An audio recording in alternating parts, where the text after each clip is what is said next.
From the point I started reading The Immortals of Meluha to now, I'm very, very happy to be a part of this journey. I was supposed to actually have been in Pune with my family for just a general get-together, and everybody said, how can you not be there for Amisha? And that's what I was thinking, that I've been through this journey and I feel like I'm a part of it.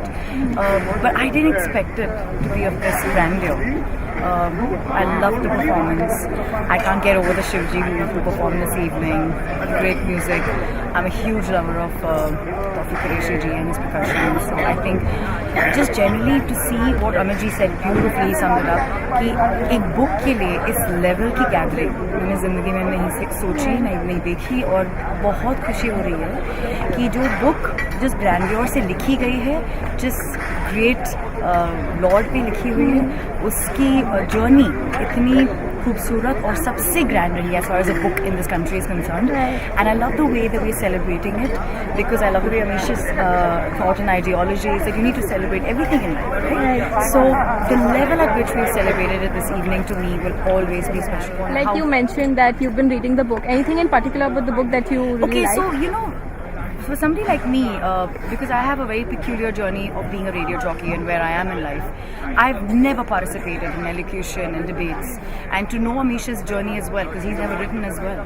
So obviously that means at some level I believe in this magic of how and how beautifully Amish said that you have to wait, like the Greek philosophy of you need to wait for the genius to take over. At some level, that divine, that genius, I have believed in.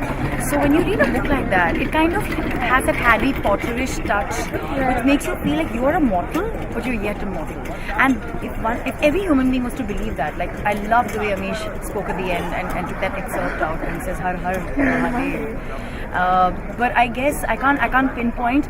Maybe I'm a romantic at heart. I'm a typical Scorpion. So for me, the whole romance of how Sati and Shivji, despite having this angst and attraction for each other, had to keep away. That meant a lot. And just the way he's fighting for truth, and it's such a visual book. Any message that you would want to give Amish? Amish, I can't express how much love I have for you and what you've written. It's not just the passion you've put into the book, but the number of kids you've inspired to get into mythology, to understand that our scriptures are lovely. I'm so proud of the fact that someone is celebrating our Indianness in a point in time in life where everyone wants to look westward. I'm not just wearing a sari to make a statement that I'm Indian, but I'm also wearing it because I really love the sari. And I think you've made us do that. You've made us own our Indianness. And in many ways, I see a huge circle come around now. I think from this point on, from the Immortals of Meluha to the Secret of Nagas to the Vayuputras, we have again begun our journey into our Indianness, and this is going to not just make us richer as people, but I think it's made our literature rich, it's made our thoughts richer, and it's made us go back to our roots, which is what it's all about.